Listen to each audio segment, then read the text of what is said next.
Evolving a Pokemon is simple. You level it up and it'll evolve.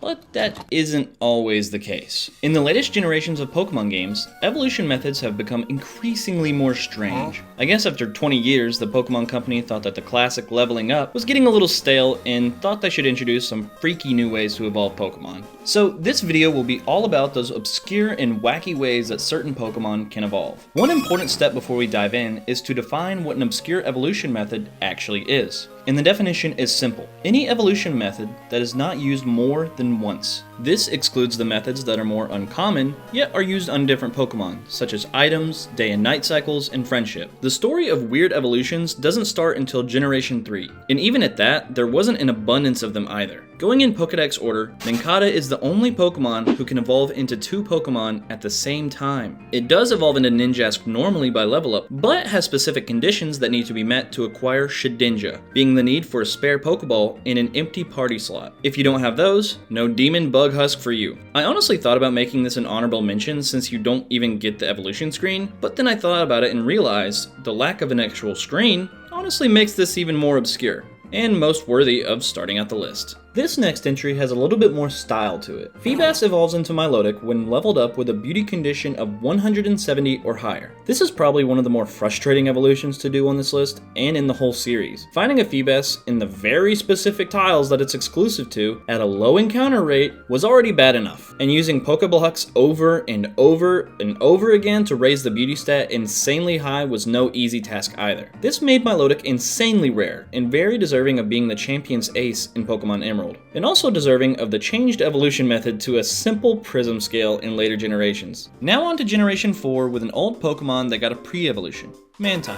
Mantyke was introduced in Generation 4 and evolves by the player having a Remoraid on the party. It's not anything crazy, but it is a cool nod to Mantyke's design and its real-life symbiotic influences. I even get the feeling they had this idea and literally just put Mantyke in the game because they thought the idea was nifty. For the Generation 5 entry, we've got 2 for the price of 1. Karrablast and Shelmet are a weird pair. I know I said there wouldn't be any repeats, but they are technically different. Shelmet only evolves when you trade for another trainer's Karrablast, or the other way around. While trade evolutions have been around since the dawn of time, these are the only Pokemon in the franchise to require one very specific Pokemon to be traded in order to evolve. While some of the entries on this list are frustrating in their own roundabout way, this one requiring another physical copy of the game and for you to have a friend that plays it and for them to have the specific Pokemon you need, makes it where you might just not get the chance to get the evolution at all. Needless to say, I never had an Excelgor. Put on your raincoats for this one. Sliggoo is shockingly the only Pokemon to require a weather condition to evolve. This Pokemon will only evolve into Goodra if it is raining.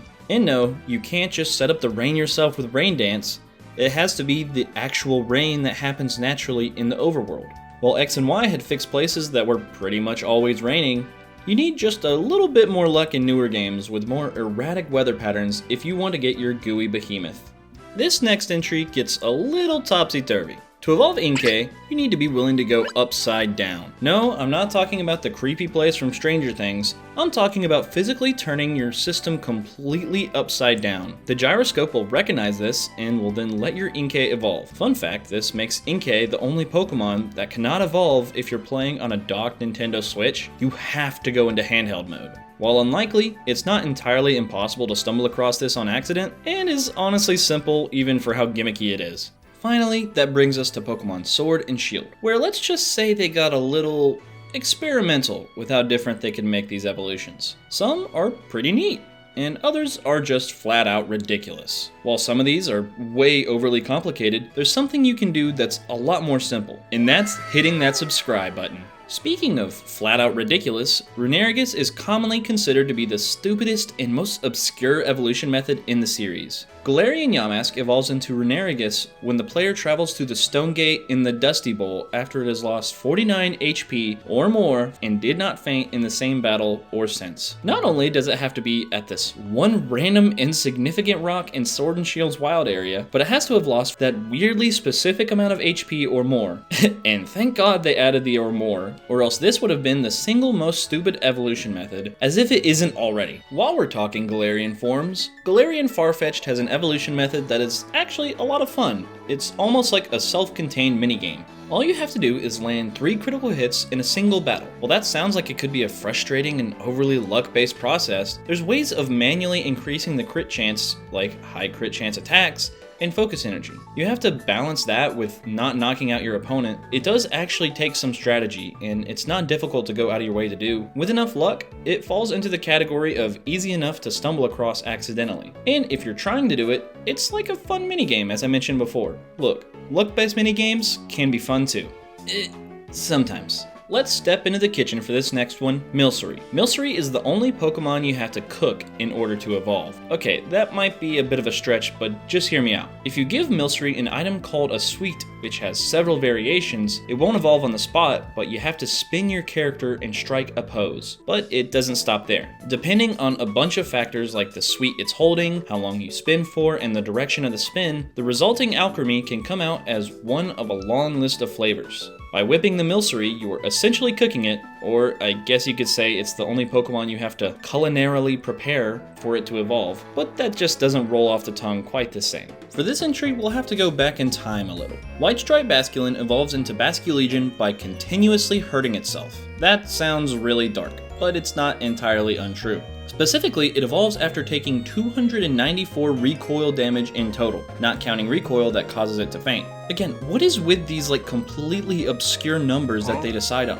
I know it has to be approved by probably 5 different bosses at Game Freak, so why is literally everyone just yeah, 294, yep, that sounds about right. Anyways, this falls into that category of methods that you could genuinely stumble across without trying, and it's easy to do passively. It's unique, ties in with the Pokemon's lore, and its brand new move. This is how you do an obscure evolution method right.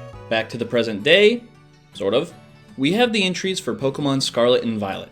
Finizen will only evolve into Palafin if you have a friend or enough money for a whole second Switch and copy of the game. And no, that is not an exaggeration. After getting to level 38, the player must be in a union circle with another trainer in order to evolve Finizen. It's basically a trade evolution without needing to do the actual trade, and sorta feels like just another incentive to get people to use these new features. I can't see the correlation with this Pokemon specifically and connecting with other players. Maybe it has something to do with the hero form Palafin being a superhero and needing to save the other players. Man, I don't know. I'm really just grasping at straws here. Our next entry is a lot more self-explanatory. Gimmighoul evolves into Gholdengo when the player has 999 Gimmighoul coins in their bag and then levels up, which consumes the coins and is not cancelable. Each Gimmighoul you catch comes with its own coins, sometimes a whole lot, sometimes they're broke. It's basically a continual side quest that you get put on throughout the game, and since every Gimmighoul has a coin, it's pretty obvious what the coins are for. This side quest would be a lot more fun if it didn't take so awfully long. For the 1000th Pokemon in the Pokedex though, I think they did a fantastic job tying together a special little in-game celebration. For our very last one, we're ending off on a banger. Bisharp evolves into King Gambit by defeating 3 wild opposing Bisharp in battle that are holding a new item called the Leader's Crest. This establishes the lore of an entire social hierarchy just among this single evolutionary line, as your Pokemon has to defeat its old comrades in battle in order to rise to its full potential. This evolutionary method really brings these creatures to life in a way that it's rarely seen and is super innovative, and it may just be the king of all the creative methods we've seen on this list. You might be wondering what the future of Pokemon evolutions could be. Will bunches of future Pokemon have these wacky ways of evolving? If I'm being honest, probably so. I think it's become more commonplace for this to happen since we live in the age of the internet. It won't even take a week of the game being out for people to discover these methods and post it online in discussion forums and the plentiful different Pokemon data websites. And the Pokemon Company knows that. They know people can just look it up, so why not get more creative with it? I do love the creativity on some of these, but the downside is that it really discourages playing through the game completely blind when they come out. What the frick is that? When Scarlet and Violet came out, I have to admit, I looked at all the Pokedex leaks before the game's release, so I knew which Pokemon evolved and how they evolved, because after Runerigus happened the generation prior, I had absolutely zero trust left in me. At the end of the day, the longer the series goes on, the more innovative the games will get, in order to keep it feeling fresh and exciting. So as frustrating and just outright dumb as some of these methods may seem, at least it shows they're still trying to keep it new and provide some of these little guys with the kind of attention to detail that they really honestly deserve. Thanks for watching.